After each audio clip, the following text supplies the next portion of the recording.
할렐루야.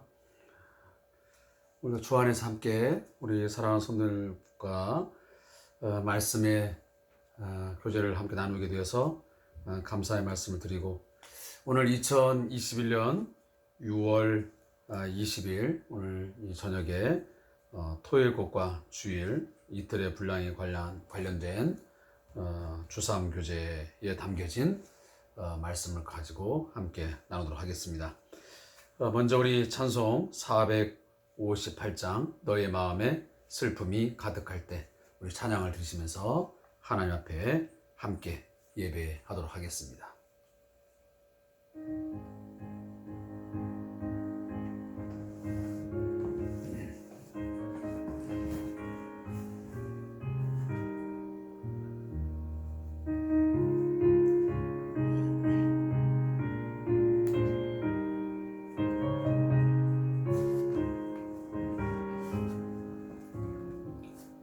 너희 마음에 슬픔이 가득할 때 주가 위로해 주시리라.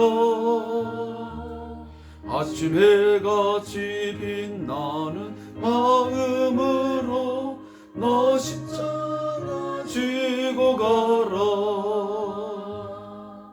참 기쁜 마음으로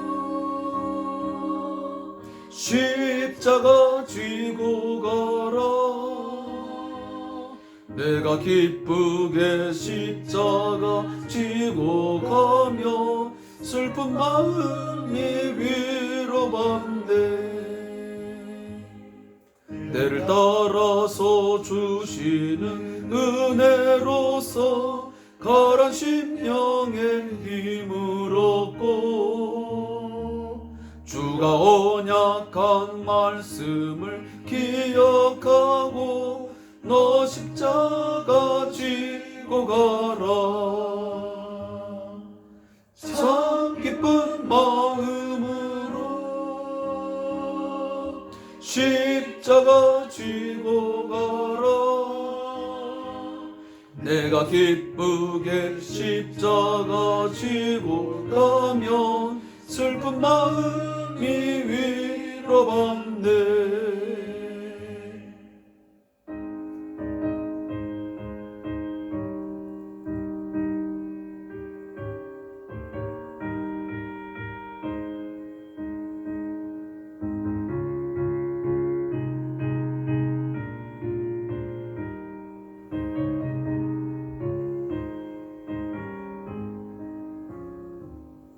내가 맡은 일 성실히 행할 때에 주님 앞에서 상 받으리.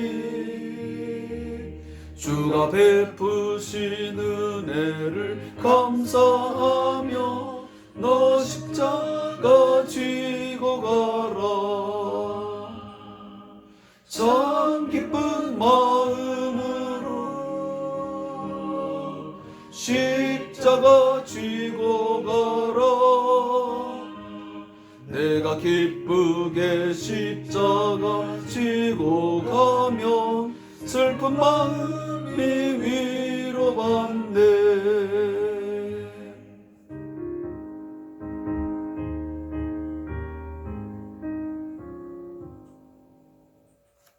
아멘.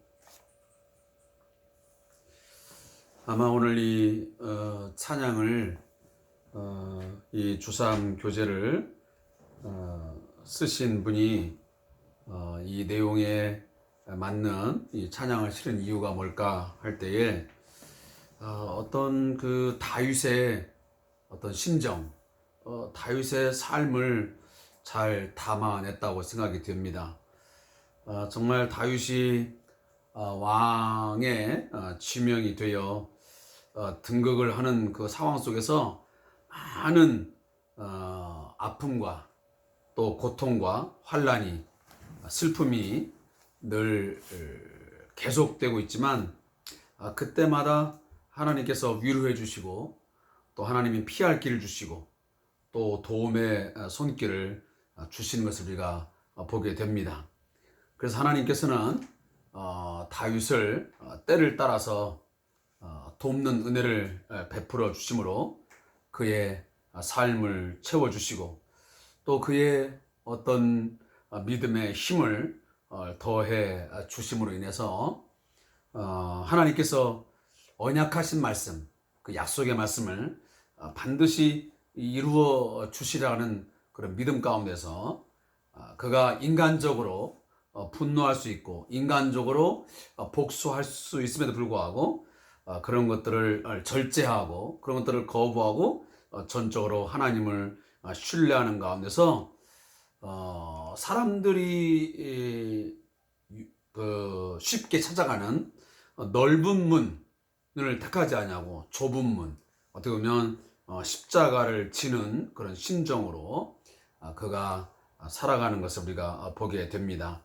그래서 아마 이 찬양이 가장 적합하다고 생각했기에 아마 이 교재를 쓰신 분이 이 찬양을 여기다가 기록한 것 같습니다.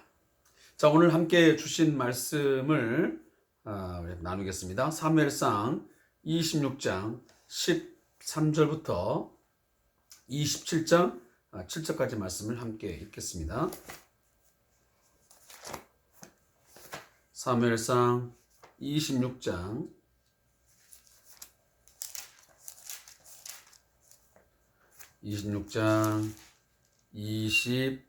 25절부터 25절까지 그리고 27장 1절부터 그리고 7절까지 말씀을 함께 읽겠습니다. 제가 말씀을 받도록 읽도록 하겠습니다. 이에 다윗이 건너편으로 가서 멀리 산 꼭대기에 서니 거기 거리가 멀더라. 다윗이 백성과 넬의 아들 아브넬을 대하여 외쳐 이르되 아브넬아 너는 대답하지 아니하느냐 하니 아브넬이 대답하여 이르되 왕을 부르는 너는 누구냐 하더라. 다윗이 아브넬에게 이르되 네가 용사가 아니냐 이스라엘 가운데에 너 같은 자가 누구냐 그러한데 네가 어찌하여 내 주 왕을 보호하지 아니하느냐 백성 가운데 한 사람이 내 주 왕을 죽이려고 들어갔었느니라. 네가 행한 이 일이 옳지 못하도다. 여호와께서 살아계심을 두고 맹세하노니 여호와의 기름 부음 받은 너희 주를 보호하지 아니하였으니 너희는 마땅히 죽을 자니이다. 이제 왕의 창과 왕의 머리 곁에 있던 물병이 어디 있나 보라 하니 사울이 다윗의 음성을 알아듣고 이르되 내 아들 다윗아 이것이 내 음성이냐 하는지라.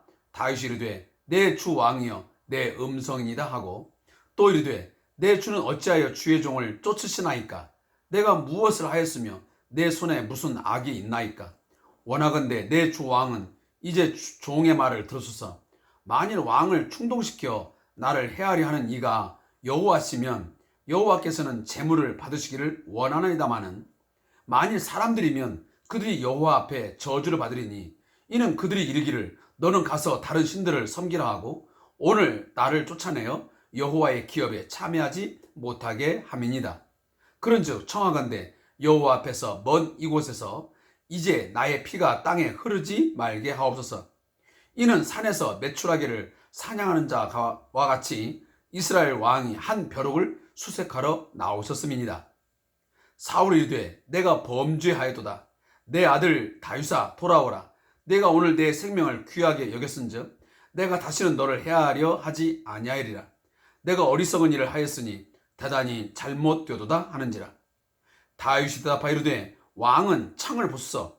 한 소년을 보내어 가져가게 하소서. 여호와께서 사람에게 그의 공의와 신실을 따라 갚으시리니 이는 여호와께서 오늘 왕을 내 손에 넘기셨으되 나는 손을 들어 여호와의 기름 부음을 받은 자 치기를 원하지 아니하였습니다. 오늘 왕의 생명을 내가 중히 여긴 것 같이 내 생명을 여호와께서 중히 여기셔서 모든 환난에서 나를 구하여 내시기를 바라나이다 하니라. 사울이 다윗에게 이르되 내 아들 다윗아 내게 복이 있을지어다. 내가 큰 일을 행하였고 반드시 승리를 얻으리라 하니라. 다윗은 자기 길로 갔고 사울은 자기 곳으로 돌아가니라. 다윗이 그의 마음에 생각하기를 내가 후일에는 사울의 손에 붙잡히리니 블레셋 사람들의 땅으로 피하여 들어가는 것이 좋으리로다.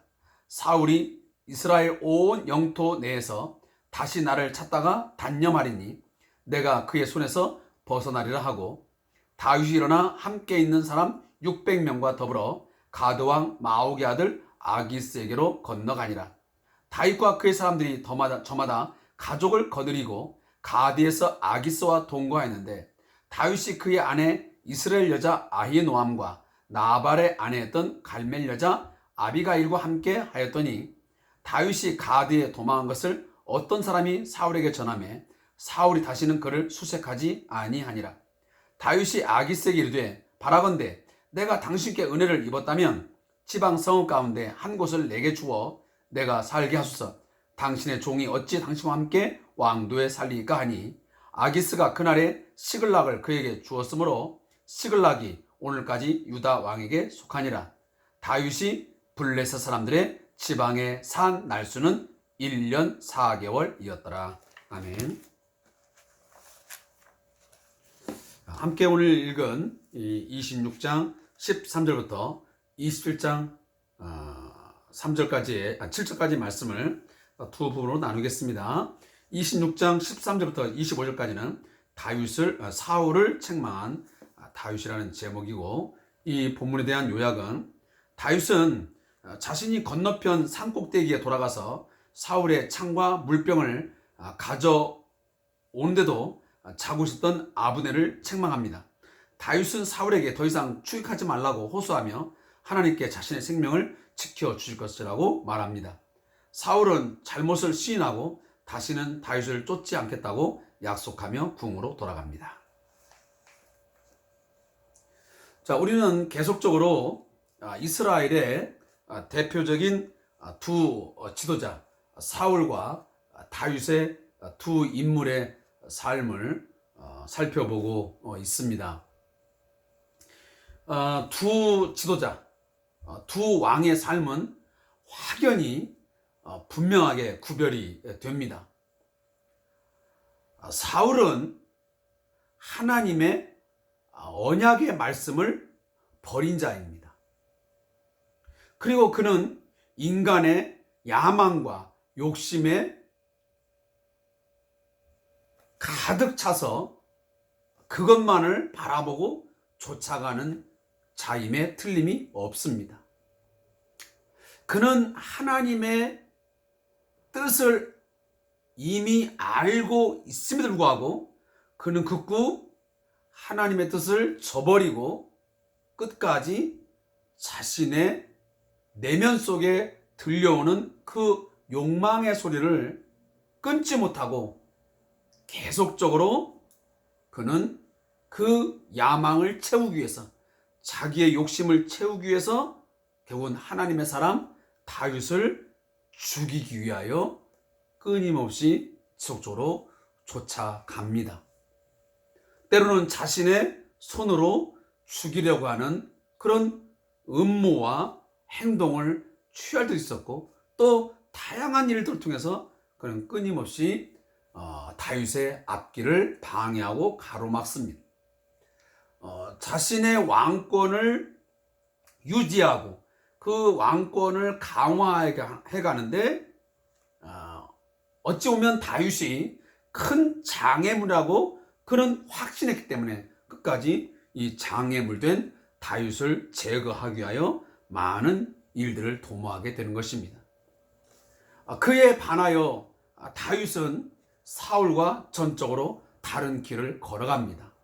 다윗은 물론 똑같이 사울같이 하나님의 선택함을 받아 일개 양무리를 치는 목동이었지만, 어느 날 그는 이스라엘의 왕이라고 하는 엄청난 큰 영광을 누리게 되었습니다. 그러나 그에게 있어 독특한 점은 그는 끝까지 하나님의 약속의 말씀을 붙들고 있다는 것입니다. 하나님께서 자신을 통하여 어떠한 일들을 행하고 계시는지, 그리고 자신을 하나님께서 어떻게 붙들고 계시고 그 일들을 이루어 가신지를 확신했기 때문에 그가 극한 상황에서도 인간적인 어떤 복수심, 그 분노, 억울함을 해소할 수 있었고 결정적으로 그것을 한 방을 날릴 수 있었지만 그런 것들을 다 억누르면서 전적으로 하나님의 손에 그의 모든 것들을 내어 맡깁니다.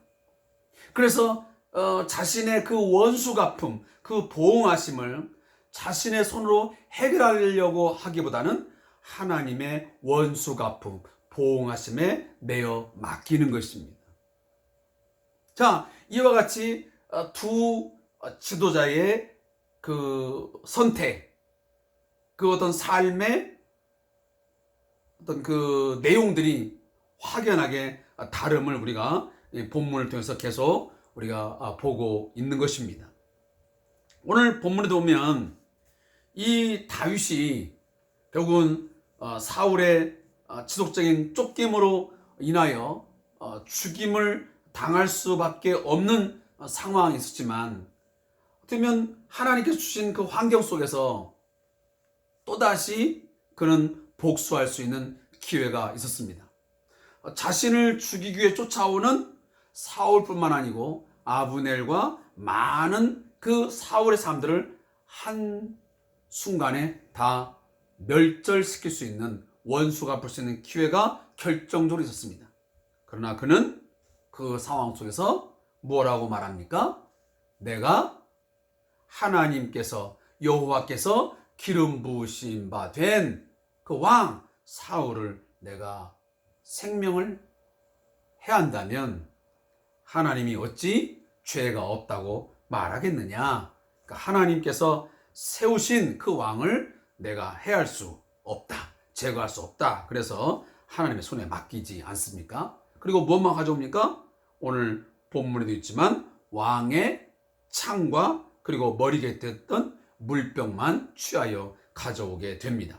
그리고 가져온 후에 어느 정도의 거리를 뛰었던 것 같습니다. 그래서 오늘 본문 13절에 보면 이에 다윗이 건너편으로 가서 멀리 산 꼭대기에 서니 거리가 멀더라.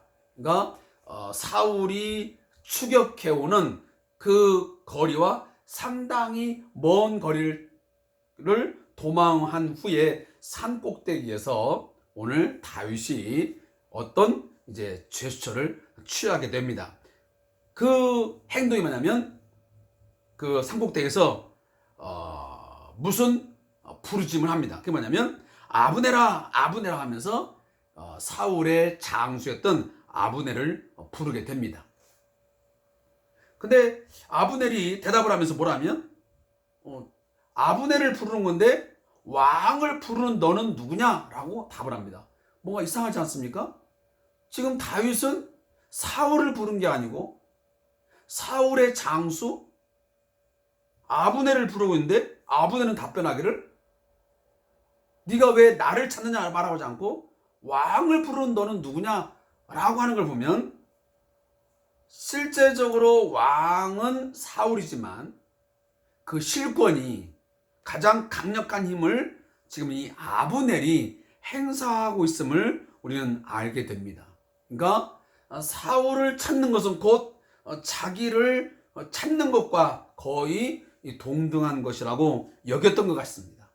그러니까 내 주인을 왜 찾느냐라고 묻기보다는 나를 찾는 것은 곧 주인을 찾는 것이기 때문에 왕을 부르는 너는 누구냐라고 그 다윗에게 오늘 반문을 하고 있는 것입니다. 자, 그때 다윗이 이 아브넬에게 어떻게 보면 빈정된 듯한 조롱하는 듯한 이야기를 합니다. 뭐라고? 네가 용사가 아니냐. 자, 이 말은 굉장히 칭찬하는 말 같아요. 그러니까 네가 사울에 있어 참 훌륭한 용사가 아니냐. 그리고 너 같은 자가 누구냐. 당신과 같이 용맹스럽고 아주 용감하고 좋은 그런 용사가 어디 있겠느냐 하라고 뭔가 칭찬하는 듯 말을 하다가 보면 그러한데 그런데 내가 어찌하여 내 주 왕을 보호하지 아니하느냐. 백성 가운데 한 사람이 내 주 왕을 죽이려고 들어갔었느니라. 자, 이 말은 무슨 말입니까? 그 뒤에도 보면지만 네가 그렇게 훌륭하고 용맹한 좋은 용사이면 틀림이 없는 것 같은데 너 문제가 있어. 너는 매우 문제가 많은 용사야. 형편없는 용사야. 왜? 너는 네 주인, 그 왕을 위해서 정말 생명을, 목숨을 걸어야 할 그 용사가 어느 날 지금 네 왕을 해하기 위해서 죽이려고 어떤 무리가 들어갔었는데 너는 그 왕을, 네 주를 보호하지 못했어. 그 증거가 뭔 줄 알아? 내가 그것을 갈고 있어. 그 왕의 창과 왕의 머리 곁에 있던 물병이 어디 있노라, 어디 있는지 보라 라고 이제 그에게 언급을 하는 거죠. 이게 무슨 말입니까? 너가 그 왕을 지키는 대단한 용사인데 내가 그 네 주인에게 있는 창과 머리 곁에 물병을 내가 가져왔어. 그러니 너는 형편없는 용사야 라고 지금 비난을 하는 것이고 조롱하고 있는 것이죠. 네가 좋은 용맹한 용사가 맞느냐라고 빈정대로 좋다는 말을 하는 겁니다. 자, 이 이야기가 지금 주고받을 때에 이제 사울이 다윗의 음성을 듣게 된 것 같습니다. 그래서 17절에 보면 사울이 다윗의 음성을 또 알아듣고 이르되 내 아들 다윗아 이것이 내 음성이냐? 라고 말합니다. 자, 그 이유에 보면 참 사울은 그 카멜레온 그 양의 탈을 쓴 어떻게 보면 그 늑대 같은 이리어 같은 그런 모습을 가지는 것 같아요. 그래서 어떤 상황이 되면 양과 같은 모습이지만 어떤 상황이 되면 갑작스럽게 그 늑대나 이리와 같은 그런 모습을 굉장히 빠르게 갈아 입어요. 사람이 변하는 거죠. 우리가 그런 사람들 보면 놀랍잖아요. 금방 이 모습이었는데 금방 전혀 180도 다른 모습으로 다가서는 걸 보면 어떤 때 보면 좀 소름 끼친다고 말을 해야 되는 것 같죠. 어떻게 보면 다윗에게 있어 이 사울은 정말 소름 끼치는 듯한 지금 말을 하고 있어요. 좀 전까지만 해도 이 다윗을 죽이기 위해서 온갖 술책을 하고 다양한 방법을 계속 하는 이 사람이 다윗을 만나자마자 전혀 마음에도 없는 말을 내뱉어요. 심지어 다윗을 뭐라고 말합니까? 내 아들아 그래요. 내 아들아. 그러니까 굉장히 친근한처럼 말하는 거죠. 그러니까 자식 같다 그런 말이에요. 근데 이것이 사실은 상상도 안 가는 말이잖아요. 어떻게 아들이면 죽일 생각을 하겠어요? 아주 원수같이 있기 때문에 다윗을 죽이려고 하지 않았습니까? 근데 지금 갑자기 내 아들 다윗아 라고 하면서 이것이 내 음성이냐 하면서 굉장히 막 반가워하면서 아주 깍듯한 그런 이제 대우를 지금 그 다윗에게 하고 있는 거잖아요. 그러니까 이 말을 들은 다윗이 사울에게 말합니다. 도대체 내가 당신에게 무슨 죄를 지었기에 나를 들어 쫓아오는 겁니까? 만약 이것을 나를 쫓아오는 것이 하나님이 시키신 일을 한다면 당연히 내가 여호와께 내가 제물로 내가 드려져도 상관없습니다. 그러나 만약 사람들이 충동질을 해서 나를 이렇게 쫓아온다면 이건 하나님께서 저주를 내릴 것입니다. 라고 하는 말을 하면서 제발 나를 쫓아가지고 나를 죽임으로 나의 피가 땅에 흐르지 말게 해달라고. 어떻게 보면 그 자신의 어떤 그 진정성 있는 어떤 그 호소를 하는 거죠. 내가 그렇게 당신을 죽일 수 있는 기회가 여러 번 있었지만 내가 죽이지 않았고 이번에도 내가 창을 보십시오. 물병을 보십시오. 내가 죽일 수 있는 결정적인 기회가 왔지만 나는 당신에게 내가 범죄하지 않았습니다. 내가 죄를 짓지 않았습니다. 당신을 내 손에 여호와께서 넘기셨지만은 나는 여호와의 기름 부음을 받은 자인 것을 내가 알기에 내가 당신을 치지 않았습니다. 라고 하면서 내 생명을 제발 좀 충히 여겨달라 라고 그 사울에게 호소를 하는 겁니다. 그랬더니 사울이 뭐라고 합니까? 내 아들 다윗아, 내게 복이 있을지어다. 네가 큰 일을 행하였고 반드시 승리를 얻으리라. 이런 말들이 진심 어린 말인지 어떤 위기를 모면하기 위해서 하는 말인지 그 진정성을 헤아리기가 어려운 말 같습니다. 이것이 바로 사울에게서 보여지는 우리 인간의 한 단면이라고 생각이 되어집니다. 인간의 욕망과 야망에 가득 찬 사람, 하나님의 여호와의 영이 떠나버리고 결국은 악한 영에 의해서 살아가는 사람들의 모습이에요. 사람들이 일반적으로 생각할 수 없는 상식 밖의 그런 행동들을 끊임없이 하는 하나의 모습들을 이 사울을 통해서 우리는 보게 되는 거예요. 그래서 우리는 이 이야기를 보면서 사울과 나를 함께 대비시켜 볼 수 있어야 돼요. 사울의 모습이 바로 나의 모습이구나. 인간의 연약한 모습의 한 부분이구나. 그리고 다윗을 통해서 이 하나님의 말씀을 중히 여기고 말씀을 쫓아 살아가는 사람, 여호와를 기억하며 살아가는 사람의, 그리고 하나님이 이끌어 가시는 사람의 모습은 어떠한 삶인지를 우리는 대조해하면서 우리는 볼 수 있어야 되는 거예요. 그게 바로 영적인 안목인 거예요. 그리고 그 다윗을 통해서 우리는 바로 예수 그리스도의 왕적인 모습을 또 더 크게는 우리가 볼 수 있어야 되고요. 이런 것이 성경을 보면서 우리는 뭔가 좀 더 폭넓은 그런 눈을 갖게 되는 것이지요. 자, 그리고 이제 마지막 부분 27장 1절 7절까지 보면 자, 블레셋의 이제 망명의 모습이 나옵니다. 자, 다윗은 이제 사울의 추격을 피하다가 마지막 이제 결정적인 그 결론을 내립니다. 내가 이제 이 이스라엘 영토에 살아가지고는 도무지 내가 사울의 손에서 내가 피할 수가 없겠구나.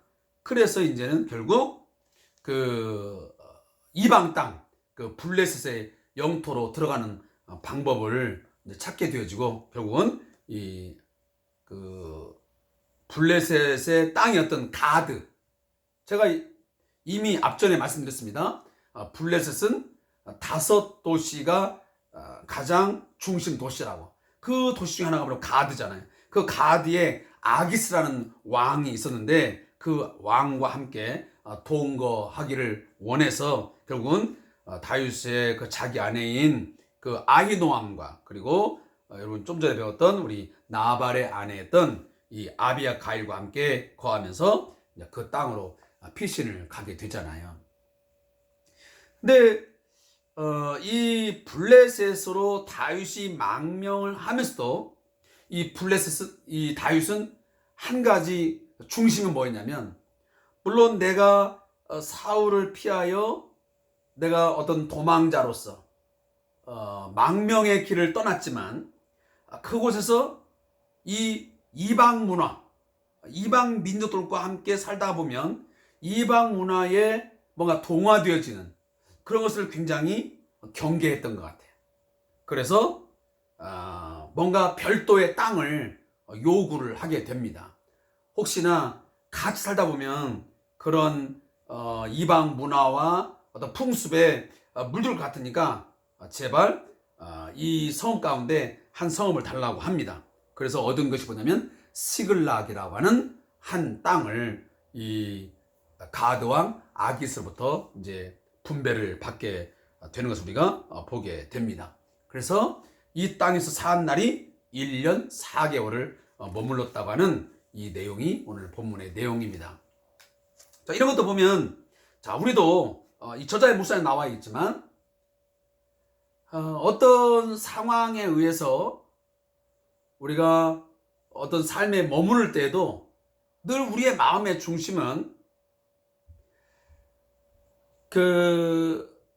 예수를 믿지 않는 사람들과 함께 삶을 살아가고 직장 생활을 하고 또 사회생활을 하지만, 그러나 끊임없이 우리의 중심은 뭐냐면 믿지 않는 자들과 함께 그들의 어떤 이방적인 어떤 하나님의 문화에, 하나님 나라의 어떤 문화에 어울리지 않는 그런 것과 답습을 하거나 동화되지 않도록 늘 어떤 일정한 거리를 유지하는 그런 것들은 우리가 늘 염두에 두고 살아야 된다라는 것을 우리가 깨닫게 됩니다. 자, 저자의 묵상을 읽고 제가 맺겠습니다. 힘이 없었던 다윗이 사울의 추교로부터 벗어나 가드와 아기스 밑에서 평안히 살기 위해서는 그에게 무언가를 주어야 했습니다. 다윗은 아기스에게 안전히 살 땅을 요구했고, 대신에 그가 원할 때에 군사력을 제공하기로 했습니다. 다만 다윗은 부하들과 가족들이 우상을 섬기는 이방 문화에 영향을 받지 않도록 가드 사람들과 섞여 살기를 원치 않았습니다. 아기스로부터 시글락을 얻은 다윗은 하나님 앞에 범죄하지 않으면서도 아기스의 영토 남쪽을 지키면서 평안히 살 수 있었습니다. 기독교인들이 세상 속에서 죄를 짓지 않고 살기 위해서는 지혜가 필요합니다. 세상 사람들은 대부분 서로 도움을 주고 받고 함께하기를 원합니다. 따라서 우리는 믿지 않는 사람들부터 도움을 얻으려면 적어도 그들에게 필요한 도움을 줄 수 있는 능력을 갖춰야 합니다. 다만 불신자들을 도울 때에는 영향을 받거나 죄를 짓지 않도록 어느 정도의 안전거리를 두어야 합니다. 이것이 세상 사람들과 함께 살면서도 세상 사람들처럼 죄를 짓지 않는 지혜입니다. 나는 세상 속에서 성도로서 지혜롭게 살고 있는가? 자, 무릎 기도입니다. 하나님, 우리가 살고 있는 이 세상 속에서 믿지 않는 자들과 잘 지내면서도 세상 문화에 영향을 받아서 범죄하지 않도록 스스로를 돌아보고 지킬 수 있는 지혜를 주소서. 아멘. 자, 우리가 직장 생활도 하고 또 여러 사회적 관계를 맺고 살아가지만 늘 그런 생활을 하다 보면 자칫 잘못하면 우리는 믿지 않는 자들과 함께 여러 가지를 하다 보면 죄를 지을 수도 있다라는 것입니다. 그러하기에 그때마다 우리는 하나님 앞에 지혜를 구해야 됩니다. 그들과 우리는 어차피 함께 살아갈 수밖에 없습니다. 우리가 예수를 믿는다 그래서 우리들만의 어떤 사업장을 만들어 놓고 살 수는 없지 않습니까? 그러하기에 우리는 믿지 않는 자들과 함께 섞여 살 수밖에 없습니다. 그러나 그 속에서 우리 나름대로의 일정의 어떤 거리 또 다름을 우리가 구별됨을 보여주어야만 된다는 것을 오늘 말씀하고 있는 것입니다. 그냥 우리가 함께 살아가야 되니까 모든 것을 다 함께 할 수는 없다라는 결론입니다. 일정 부분은 함께 할 수 있지만 어느 한 부분에서는 그게 성도로서 덕이 안 되면 절제해야 되고 피하는 것이 가장 현명하고 지혜로운 사회생활의 한 부분이다 하는 것을 제가 말씀을 드리고 싶은 것입니다. 자, 오늘 이렇게 주삼 주를 들어서 말씀에 오늘 함께 나눠주신 성도에게 감사의 말씀을 드리고, 이번 한 주간도 말씀 안에서 우리 함께 힘을 얻고 말씀을 통해서 우리의 잘못된 삶의 부분들을 반성하고 회개하는 그런 시간들을 통하여 거룩한 삶의 열매를 맺기를 주의 이름으로 축복합니다. 오늘도 함께 해주신 성도들에게 감사의 말씀 드립니다. 주의 이름으로 축복합니다. 감사합니다.